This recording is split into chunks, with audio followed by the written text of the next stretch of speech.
भारत माता की जय के साथ आज का प्रोग्राम मैं बताना चाहूँगा। आज का प्रोग्राम बहुत ही स्पेशल है। क्यों?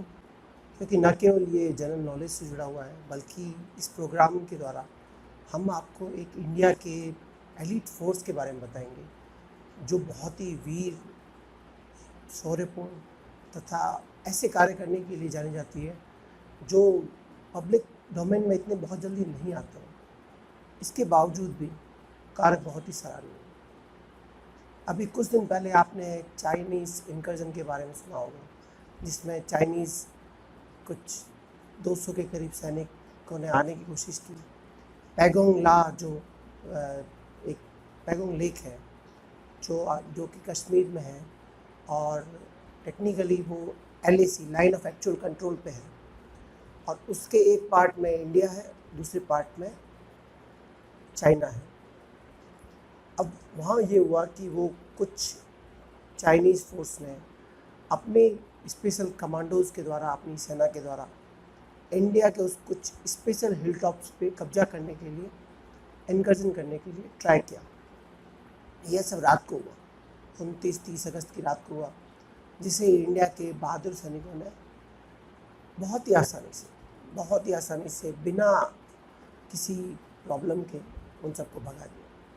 तो ऐसा क्या हुआ कि यह अलग है पिछले 6-7 महीने की चाइनीज़ इनकर्जन से, और ऐसा क्यों हो रहा है कि बार बार हम एक फोर्स का नाम सुन रहे हैं, बार बार हम एक डिवीज़न का नाम सुन रहे हैं जो कि आर्मी से अलग है। इसके बावजूद भी उस फोर्स के बारे में, उसके सैनिकों के बारे में, उसके शौर्य के बारे में हमें सुनने को आ रहा है। यस, हम बात कर रहे हैं स्पेशल फ्रंटियर फोर्स की, SFF। अब स्पेशल फ्रंटियर फोर्स एक ऐसी फोर्स है जिसके बारे में बहुत ज़्यादा जाना नहीं जाता, बहुत ज़्यादा कहा नहीं जाता, और जब इसके एक जवान की शहादत हुई थी, जिन्होंने अपना बलिदान किया उस चोटी पर, तब उसके बारे में जाना गया। कल ही ऐसा हुआ है कि उस जवान को शहादत को समूचे भारत में एक श्रद्धा की नज़र से देखा, और वह जवान जिसकी मृत्यु हुई है उसको बहुत ही सम्मान दिया जा रहा है। ऐसा क्यों है पता है आपको? क्योंकि वो जवान एक तिब्बत का रहने वाला जवान था। अब तिब्बत क्या है? जब भी हम चाइना की बात करते हैं तो हम भूल जाते हैं कि जिस चाइना को हम बॉर्डर कहते हैं कि भारत चाइना का बॉर्डर, टेक्निकली ये भारत चाइना का बॉर्डर नहीं है। सिर्फ 70 साल पहले ही ये भारत चाइना का बॉर्डर हुआ है। उससे पहले यह भारत और तिब्बत का एक बॉर्डर था। अब भारत और तिब्बत जो दो देश थे, उनके बीच में एक समझौता था। टेक्निकली तिब्बत एक ऑटोनोमस रीजन था, जो स्वायत्त रीजन जिसको बोला जाता है, और ब्रिटिश इंडिया तथा चाइना के बीच में एक समझौता हुआ था, जिसके तहत इसको एक नॉन मिलिट्री जोन दिया गया था, और इस पे एक्चुअली में इसकी जो सुरक्षा की जिम्मेदारी थी वो ब्रिटिश इंडियन आर्मी को दी गई थी। जैसा भी आप सबको पता है कि ब्रिटिश इंडियन आर्मी या ब्रिटिश इंडिया 1947 में ब्रिटिश एम्पायर से अलग हुआ था, हमें इंडिपेंडेंस मिली, और 1947 के बाद इसकी जिम्मेदारी आई इंडियन आर्मी पे। बट ऐसा कुछ हुआ कि जब चाइना ने तिब्बत पे हमला किया तो वो बेचारे जवान मरते रहे, लेकिन हमारे किसी भी आर्मी की तरफ से या हमारे राजनीतिक नेतृत्व की तरफ से कोई भी कार्रवाई नहीं की गई। ऐसा इसलिए किया गया क्योंकि पंडित नेहरू जी ये समझते थे कि पंचशील का सिद्धांत इम्प्लीमेंट किया जाना चाहिए, और भारत और चीन दो महान सभ्यताएं हैं जिनको आपस में छोटी छोटी चीज़ों पर नहीं लड़ना चाहिए। बट यह एक बहुत बड़ी ऐतिहासिक भूल साबित हुई। आज जिस चाइना की हम बात करते हैं, उसने न केवल तिब्बत पे कब्जा किया, उसने तिब्बत के कब्जा करने के बाद अब वह बिल्कुल इंडिया के बॉर्डर पे आ गया। 1962 में जब इंडिया और चाइना की वॉर हुई, तब उन्होंने हमारे एक बहुत बड़े हिस्से, जिसे आज तिब्बत का वो एक पार्ट कहते हैं, जबकि वो तिब्बत का पार्ट नहीं है, वो एक लद्दाख का पार्ट था, या फिर जिसे वो अक्साई चीन कहते हैं। अब वो अक्साई चीन बेसिकली इंडिया का ही पार्ट था, जम्मू एंड कश्मीर का पार्ट था, बट उन्होंने उस पर कब्जा कर लिया, और वो हज़ारों किलोमीटर भूमि, जिसको वो खुद की भूमि कह रहे हैं, और आज उस पर हमने उन्होंने एक एक्चुअल कंट्री LAC बोलते हैं जिसे बोला जाता है, वो खींच दी। LAC क्या है? एक लाइन है। देखा जाए तो चाइना और इंडिया के बीच में एक लाइन खींची गई है। जब युद्ध विराम हुआ तब तो दोनों देशों में ये सहमति बनी कि अब इस लाइन को कोई क्रॉस नहीं करेगा। अब इसमें अक्साई चीन के अंदर कुछ ऐसे पैगोंग लेक है जिसके अंदर दोनों तरफ कुछ पार्ट इंडिया को है, कुछ पार्ट चाइना को है, जो उस समय ऐसा माना गया था कि वो दोनों के संरक्षण में रहेंगे और दोनों की जो पेट्रोल्स है वो उसको कंटिन्यू से आएंगे और उसको पेट्रोलिंग कर सकेंगे। बट जैसा कि आप सभी को पता है कि चाइना ने कभी भी अपने वादे पर अमल नहीं किया। कभी वो अरुणाचल प्रदेश को अपना पार्ट कहते हैं, कभी वह तिब्बत को, इसको अरुणाचल प्रदेश को दक्षिणी तिब्बत बोल देते हैं, कभी इसको वो नॉर्थ ईस्ट तिब्बत बोल देते हैं। ऐसा करके वो लद्दाख पे कब्जा करना चाहता है और ऐसा बार बार हो रहा है। अब सभी को बताया है कि चाइना और पाकिस्तान के बीच में एक इकोनॉमिक जो कॉरिडोर बन रहा है जिसको वो CPEC बोलते हैं, चाइना पाकिस्तान इकोनॉमिक कॉरिडोर, जो एक्चुअल में एक तरीका है जिसके द्वारा वो इंडियन ओशियन को बाईपास करना चाहता है। देखिए सबसे बड़ी प्रॉब्लम क्या है कि चाइना का बेसिकली इंडियन ओशियन के लगभग हर कंट्री से कोई ना कोई झगड़ा है। या तो वहाँ पे वो पोर्ट बनाना चाहता है, जैसे श्रीलंका में हम्बनटोटा है, ऐसे कैसे थाईलैंड में, ऐसे कैसे म्यांमार में, ऐसे ही वो वियतनाम में साउथ चाइना सी के अंदर, इंडोनेशिया के साथ और बाकी जितने भी कंट्री है, इवन ब्रुनेई के साथ, जो बहुत छोटे छोटे कंट्री, उनका उससे झगड़ा चलता रहता है और वो कंटिन्यूसली अपना एक्सर्शन करता रहता है कि ये हमारे पार्ट है। वो एक 200 डॉट लाइन्स के बारे में बोलते हैं जिसके बोलते हैं कि ये हमेशा से वो चाइना का हिस्सा रहा था। ऐसा ही डिस्प्यूट उसका नॉर्थ कोरिया के साथ है, ऐसा ही डिस्प्यूट उसका जापान के साथ है। अब जब उसने तिब्बत पे कब्जा कर लिया तो तिब्बत की जो आर्मी नहीं थी वहाँ पे, बट वहाँ पे कुछ मार्शल आर्ट्स के जो कुछ योद्धा थे, उन्होंने इसका बहुत विरोध किया। उन्होंने हाथों से, क्योंकि उनके पास हथियार नहीं थे, उनके पास टेक्निकली इतनी बड़ी गन्स नहीं थी जिससे वो लड़ सकें, तो जब तक हो सकता था उन्होंने लड़ाई की। और इस प्रोसेस के अंदर दलाई लामा चाइना को धोखा देकर और एक्चुअल में कह सकते हैं कि बहुत ही बुद्धिमानी के साथ उन्होंने इंडिया में प्रवेश कर लिया और आज भी धर्मशाला में वो अपना स्थान रखते हैं जहाँ पे एक तिब्बतन गवर्नमेंट है। अब वो एक ऑटोनोमस गवर्नमेंट है जिसको तिब्बतन लोगों के द्वारा, जो इंडिया में रहते हैं तिब्बतन्स, उनके द्वारा ही चुना जाता है।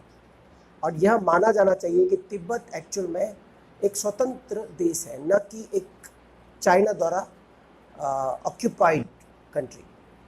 अब इंडिया की सबसे बड़ी जो ऐतिहासिक भूल रही वो यह रही कि हमने कभी इसको रिकॉग्नाइज नहीं किया, हमने कभी नहीं माना। जैसे ही उन्होंने तिब्बत पे कब्जा किया हमने मान लिया कि यस, तिब्बत चाइना का पार्ट बन गया। बट जैसे ही तिब्बत को उन्होंने चाइना का पार्ट बनाया, टेक्निकली वो हमारे बिल्कुल पास में आ गए, वो हमारे बॉर्डर पे आ गए। अब वो आए दिन नए नए प्रॉब्लम्स करते हैं। हमें ऐसा लगा था कि अगर हम शांतिपूर्ण तरीके से उनको यह दे देंगे या उनको कब्जा कर लेने देंगे और हम यह इस पर कुछ भी कमेंट नहीं करेंगे तो वो हम पे कभी अटैक नहीं करेंगे। बट 62 ने यह प्रूव किया कि चाइना कभी भी इस तरीके की मनोवृत्ति नहीं रखता है। उन्होंने कभी भी पंचशील सिद्धांत को नहीं माना। वो हमेशा से ही अपनी एक पर्टिकुलर छवि रखना चाहते थे जिसको वो इंडिया को वो दबाना चाहते थे। और इस प्रोसेस में, क्योंकि चाइना एक कम्युनिस्ट कंट्री है, आप इसको माने या ना माने, लेकिन उस कंट्री ने हमेशा ही दूसरे देशों की अस्मिता, उन देशों की स्वाधीनता को अपने वश में करने की कोशिश की है और वो करते आए। अब इकोनॉमिक कॉरिडोर्स के थ्रू, फाइनेंशियल गेन्स, वो लोगों को ऋण देते हैं और उसके बाद उन देशों पे इतना ज़्यादा प्रॉब्लमेटिक कर देते हैं उन देशों को कि वो ऋण नहीं चुकाने की पोजीशन में वो उनके कुछ पार्ट्स पे, उनके पोर्ट्स पे, जैसे कुछ मिलिट्री पोर्ट्स हैं या फिर नॉर्मल पोर्ट्स हैं, उन पे कब्जा कर लेते हैं। ऐसा उन्होंने डिबूती में किया है, ऐसा उन्होंने श्रीलंका में किया है, ऐसा वो कई कंट्रीज़ में कर रहे हैं। अफ्रीकन कंट्रीज़ तो बहुत सारे एग्जाम्पल्स हैं और ऐसा वो पाकिस्तान के साथ भी करने वाले हैं। अब हम बात करेंगे SFF की। अब स्पेशल फ्रंटियर फोर्स जिसके बारे में कहा जाता है, ये बेसिकली तिब्बतन फोर्स, तिब्बतन जो शरणार्थी इंडिया में आए थे, उनकी एक मार्शल आर्ट किए हुए एक पर्टिकुलर लोग थे, उनकी एक फोर्स बनाई गई थी जो स्पेशली डिज़ाइन थी कि जो माउंटेनियस रीजन है वहाँ पे वो लड़ सके। अब जो पर्वतीय रीजन होते हैं वहाँ पे एक्चुअल में बहुत ही कठिन होता है किसी भी आर्मी के द्वारा लड़ा जाना। वहाँ पे आप ऑक्सीजन की बहुत ज़्यादा कमी होती है, वहाँ पे जो टेरेन होता है वो बहुत ही हार्ड होता है और बहुत डिफ़िकल्ट होता है ऐसे टेरेन में सर्वाइव किया जाना। तो जो तिब्बतन्स होते हैं जो ऑलरेडी उस पर्टिकुलर एटमॉस्फेयर के, उस पर्टिकुलर जीवन के आदी थे, उनको इंडिया की एक एलिट फोर्स बनाई गई। इनिशियली ये जो एलिट फोर्स थी यह इसलिए बनाई गई थी ताकि माउंटेनियस रीजन में कुछ कंट्रोल किया जा सके और उन्हें कहीं भी तैनात किया जा सके। अब इसको स्पेशल फ्रंटियर फोर्स के नाम से जाना जाता है, इसको विकास रेजिमेंट के नाम से भी जाना जाता है अभी राइट नाउ। कल परसों में आपको पता भी हुआ होगा कि जब एक शहीद हुए थे हमारे कंपनी कमांडर, उनको जब उनकी चिता में अग्नि दी गई तब उनकी जो वाइफ थी उनको न केवल भारत का झंडा दिया गया बल्कि उन्हें तिब्बत का भी झंडा दिया गया। तो यह बहुत ही सकारात्मक पहल थी भारतीय सरकार के द्वारा और इसका निसंदेह हमें स्वागत किया जाना करना चाहिए। अब हो क्या रहा है कि स्पेशल फ्रंटियर फोर्स के बारे में कई ऑलरेडी वीडियो आ चुके हैं, कई ये चीज़ें आ चुकी है कि ये स्पेशल फ्रंटियर फोर्स क्या है। तो हम थोड़ा सा इसके बारे में जानेंगे कि ये एक्चुअल में क्या है। कि स्पेशल फ्रंटियर फोर्स जो थी ये इंडो तिब्बतन थी और इसको बेसिकली 14 नवंबर 1962 को एक स्पेशल फोर्स की तरह बनाया गया। अब 14 नवंबर 1962 को जब इसको बनाया गया, और इसको इसलिए बनाया गया था ताकि बेसिकली जो कोवर्ट ऑपरेशंस हैं चाइनीज साइड पे वो किए जा सकें। तिब्बतन्स थे वो इंडिया में रहते थे, उन्हें बहुत ज़्यादा रोष था कि उनकी मातृभूमि पे चाइना ने ज़बरदस्ती कब्जा कर लिया है। तो 1962 में इसका गठन किया गया। इसको एस्टेब्लिशमेंट 22 या 22 के नाम से भी जाना जाता है, जो कि एक्चुअल में देखो इसमें हम जब इनका इंसेप्शन आता है तो एक बहुत बड़ा नाम आता है जिनका नाम आता है मेजर जनरल सुजान सिंह उबान। अब मेजर जनरल सुजान सिंह उबान जो थे वो 22nd माउंटेन डिवीज़न जो थी उसके आर्टिलरी ऑफिसर थे और वर्ल्ड वॉर 2 के टाइम पे यूरोप में उन्होंने वर्क किया था। बहुत ही काबिल ऑफिसर थे और उन्हें मिलिट्री क्रॉस होल्डर भी मिला था उस समय पे, जो एक बहुत ही सम्माननीय सम्मान होता है उस एक ब्रिटिश एम्पायर के द्वारा दिया जाता है। अब ऐसे व्यक्ति के द्वारा जब इस तरीके का मतलब फोर्स का गठन किया जाता है तो वो बहुत ही सम्माननीय होती है। बहुत ही लड़ाकू और बहुत ही कुशल फोर्स का गठन किया गया था। अब इसको क्या किया, जब सुजान सिंह ने इसको बनाया तो उसके बाद क्या हुआ कि इसको उत्तराखंड के चक्राता में इनका हेडक्वार्टर है, वहाँ पे स्थापित किया गया और इनको आईबी के द्वारा ट्रेनिंग दी गई और सुपरविज़न रखा गया। उस समय तक इंटेलिजेंस ब्यूरो जो था वो उसके अंडर में इसको रखा गया। बाद में जब research and analysis wing I, raw जिसको हम बोलते हैं, जब रॉ बनी तब इसको इंडिया की एक्सटर्नल एजेंसी जो है इंटेलिजेंस एजेंसी जो अलग अलग देशों में कोवर्ट ऑपरेशन करती रहती है उसके अधीन कर दिया गया। अब अभी भी ये रॉ के अधीन है, बट आर्मी के साथ ये कई जगह अलग अलग कोवर्ट ऑपरेशन करती रहती है और इसके कई ऑपरेशंस को बहुत ही ज़्यादा मान्यता भी दी गई है और इसके ऑपरेशंस को बहुत ज़्यादा सम्मान भी दिया जाता है। ये ऐसे लोग हैं जो कभी भी पीछे नहीं हटते, हमेशा लड़ाई के लिए तैयार रहते हैं और लिटरली एक एलिट फोर्स है जो माउंटेनियस रीजन में कहीं भी काम आती है। अब इसका इंसेप्शन हमें पता है। इसका जो हाईएस्ट अथॉरिटी होती है जो होता है इंस्पेक्टर जनरल आईजी, जो मेजर जनरल रैंक का जो आर्मी का पोस्ट होता है उसके इक्वलेंट होता है। तो ये सेम ही है जो इंस्पेक्टर जनरल आप दूसरे भी एलिट फोर्स देखते हो या फिर ऐसे अलग अलग देखते हो जिसके अंदर उन्हें रखा जाता है, जैसे आईटीबीपी है उनके अंदर भी इंस्पेक्टर जनरल होता है, तो उसी प्रकार से इसमें भी रखा जाता है। अब इसके जो हम कहते हैं कि इसको जो ट्रेनिंग दी गई थी वो आईबी और सीआईए के द्वारा दी गई थी। यस, आपको सोच के आश्चर्य होगा कि सेंट्रल इंटेलिजेंस एजेंसी, ये तब की बात मैं कह रहा हूँ जब अमेरिका और इंडिया एक लिटरली अपोजिट साइड में थे, बिल्कुल अपोजिट साइड में थे। एक्चुअल में क्या हुआ था कि जब इनिशियली जब ये सब चल रहा था तो इसको मतलब इंडिया जो था वो बेसिकली किसी भी खेमे में नहीं था और जो पाकिस्तान था वो अमेरिका खेमे में था।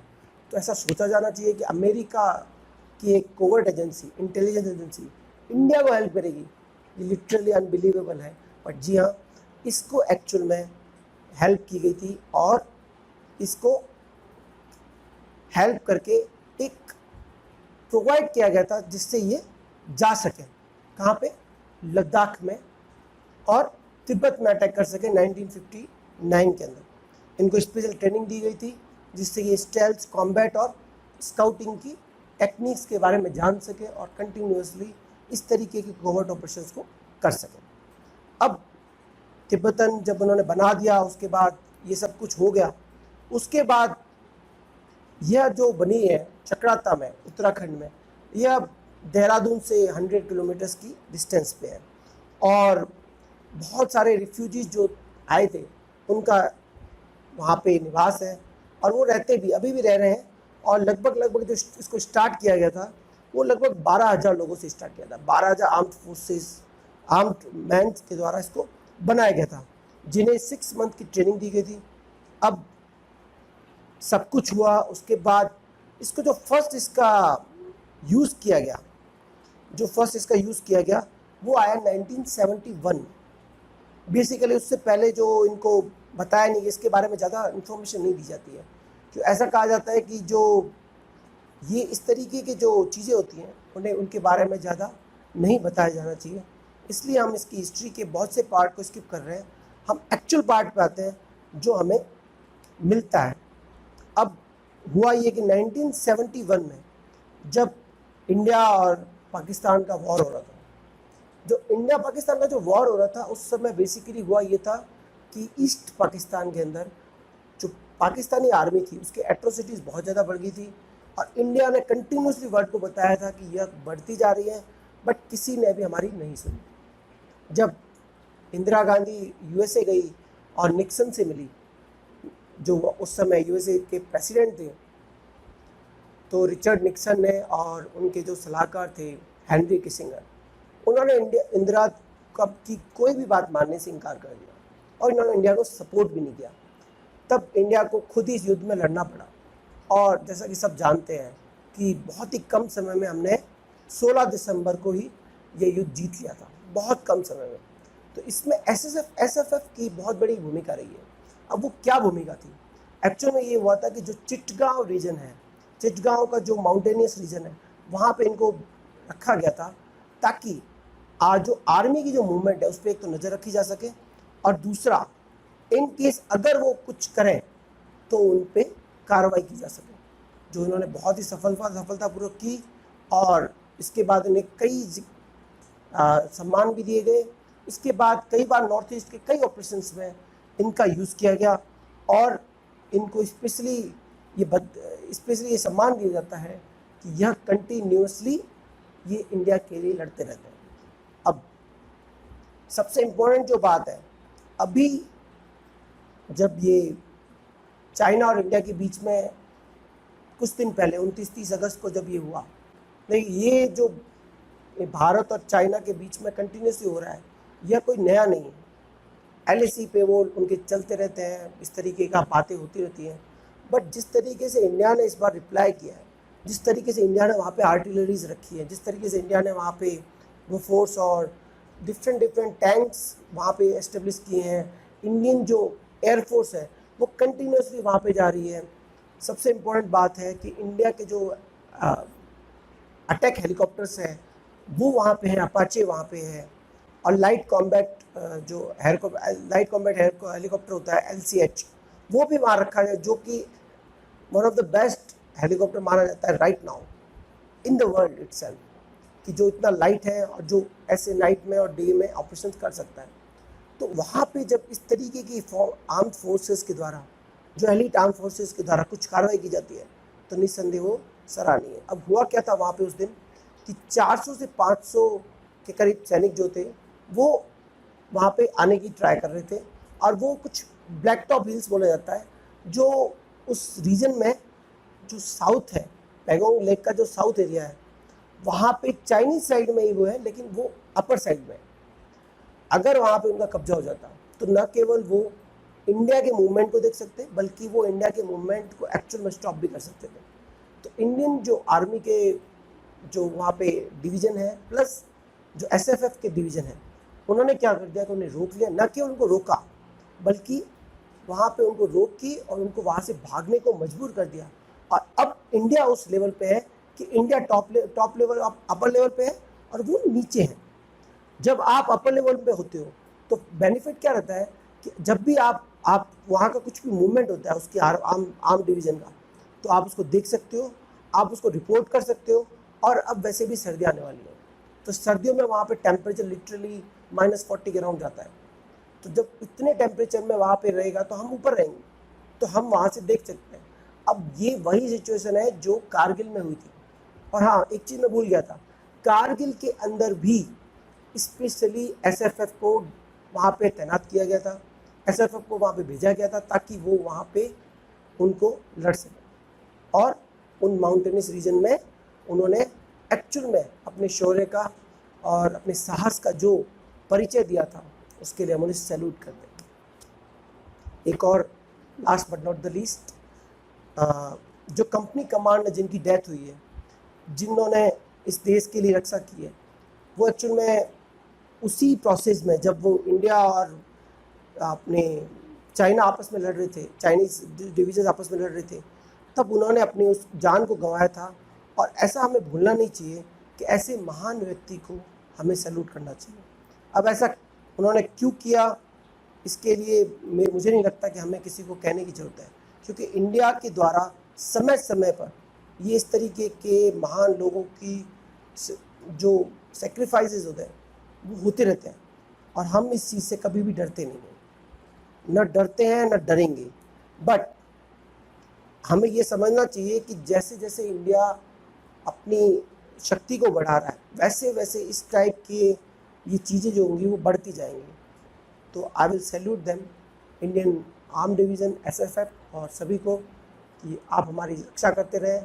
हमारा सैल्यूट है तिब्बतन आर्मीज़ को, तिब्बतन लोगों को, जो इतनी एट्रोसिटीज़ के बाद भी कंटिन्यूस इस प्रोसेस में है कि वो देश के लिए कुछ कर सकें, अपने देश के लिए भी और हमारे देश के लिए भी। जय हिंद, जय भारत।